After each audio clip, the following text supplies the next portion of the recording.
Hi friends, welcome to another episode of the Rewind Zone here on RUE MORGUE TV. I'm your host, Yasmina, and this is the video series of my monthly column that you can also read on ruemorgue.com, where I love discussing my favorite movies from the 80s and 90s that are not spoken about very often, which is a tragedy. Today, we are discussing a very low budget SOV early 90s flick called Dreamstalker.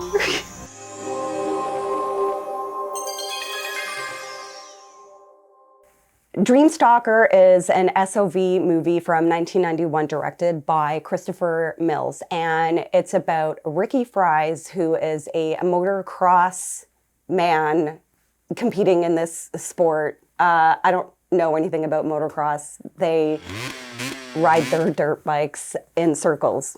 That's all I know. Anyways, he has some fabulous Fabio hair, and he's very much in love with his girlfriend, Brittany. Ricky. Marry me, Brittany. I love you, Ricky Fries. Brittany's a model, and after work one night, her and Ricky, they go out for a very fancy dinner. And he gifts her the ugliest fucking gift I've ever seen in my life. If a man gifted me this shit, I would seriously be like, peace the fuck out. It's a music box of a jester wearing a silver leopard print ensemble sitting inside of a drum. After dinner, there is a very romantic scene in a hot tub. Shall we say it's quite steamy. So Brittany goes to visit her mom out of town, and she starts dreaming, having these like premonitions about Ricky getting into horrible accidents and killing her. When she gets a knock on her mom's door, it's her best friend telling her that there actually was an accident and poor Ricky Fries was killed. Wait! And then the credits roll. And like after all that, I love it so much. 3 years go by, and Brittany is still tormented by her nightmares of Ricky killing her, Ricky's accident. So a lot like Nightmare on Elm Street, her mom takes her to a sleep doctor, and it's just like Nancy getting hooked up to measure her REM cycle, except in Dreamstalker, it's in the doctor's living room. Your actual dreams will be computer enhanced and recorded for further study and comparison to her previously recorded dreams. The music that the fucking ugly jester music box plays is the music that repeats like in her dreams. There is music. That music.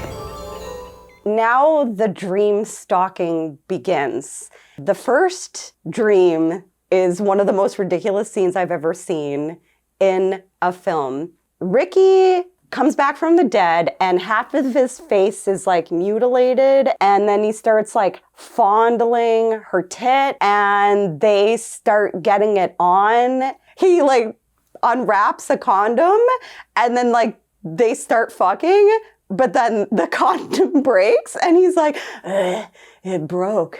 Oh well. And so a lot like Nightmare on Elm Street when Nancy pulls the hat out of her dream, in Dreamstalker, Brittany wakes up with Ricky's blood all over her legs. Look at me! Yeah. This movie isn't just about dream stalking. There's also murder involved. And pretty much like whenever Brittany is asleep, Ricky is able to kill. He goes to the sleep doctor's house, and because the sleep doctor is trying to help her stop having these nightmares, he's like, but if she stopped having these nightmares, I wouldn't be able to take form and commit murder. So this is the best kill in the fucking movie of The Sleep Doctor. I have a very fond love of dummies falling out of tall buildings in movies. It's like whenever somebody is falling, it was like the shittiest dummy you've ever seen, like crash test dummy style, and like just like flailing arms. Like, I just love it. It's so clearly like not a real body. I just love it so much. And this motherfucker lands on someone's car while they're in it. And when he turns his face, it's not even a face. It's just like a skull with like guts. It's so fucking good, man. Like, seriously, one of the best fucking kills in an SOV that I've seen. Hey, just shut up and let's go. All right. But you know, the kids hate it.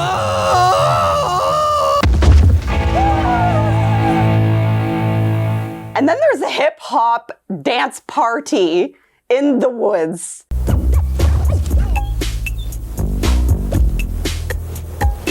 And she goes outside and she shuts off the music, and then there's a cat fight. And then this like counselor dude shows up to break up the fight, and all the other people that are, I think, part of this camp for disgruntled teens, a lot like ticks. But they call him coach. So I'm like, what? Are you a coach or a counselor? I don't know. It doesn't matter. But she knows this coach, and he clearly has a crush on her. And the girls, like the rough girls, are like, "This ain't over, bitch." Brittany, I'm really sorry this happened. Are you okay? I'm fine. No, So one night, Brittany is taking a bath. And then out of fucking nowhere, a man walks into the bathroom and she's like, what the fuck? A very hot man, though. So it turns out Greg, he lives next door to the cabin, and they're old high school chums. And she's like, I had the biggest crush on you in high school. And he's like, really? Me too. So they flirt with each other, and he tries to bang her, but she's like, I'm not ready. My boyfriend just died 3 years ago, blah, blah, blah. And he's like, okay, that's cool. But while they're having some wine and discussing their lives, he mentions the murder of the sleep doctor that occurred the night before. And she's like, what? So she finds out that her dreams are actually becoming reality. Ooh. So this coach guy goes to take a dump in the outhouse, but uh-oh, Brittany fell asleep. So you can just imagine how he dies.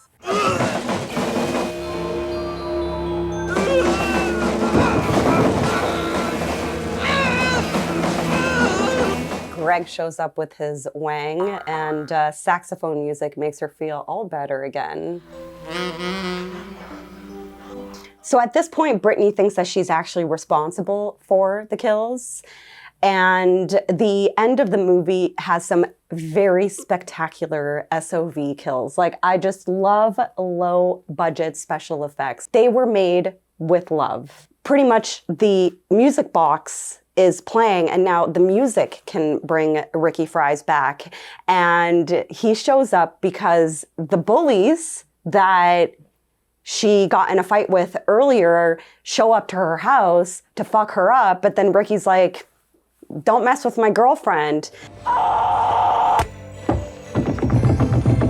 At this point, the music stops and he will obviously start to disintegrate, but he's like, shit, she needs to be asleep so I can still take form. So he fucking knocks her out. After all, you need your rest. So at the finale, he's really jealous that she has a new boyfriend. So clearly he tries to kill Greg, and he still wants to go and kill like all of the other disgruntled teens from the camp. So basically, Ricky wants them to be together forever. So his brilliant plan is to kill her so that they could be together for eternity. It's just like, oh my God, dude, like, you're fucking dead. Just let her move on, bro.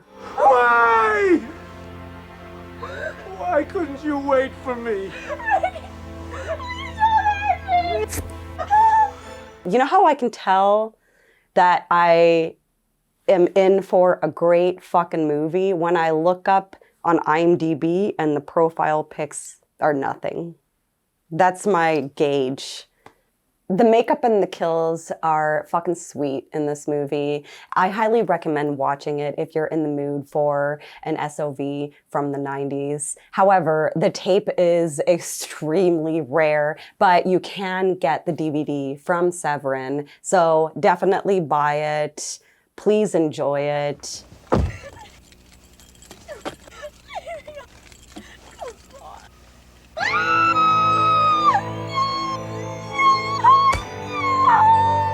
Thanks again for joining me on this episode of the Rewind Zone here on RUE MORGUE TV. And please let me know what other movies you want me to watch. But don't forget, be kind, rewind, or else Ricky Fries is probably going to impregnate you with his ghost cum.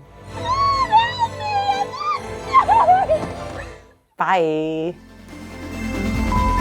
Death Stalker. Fuck! It's called Dreamstalker.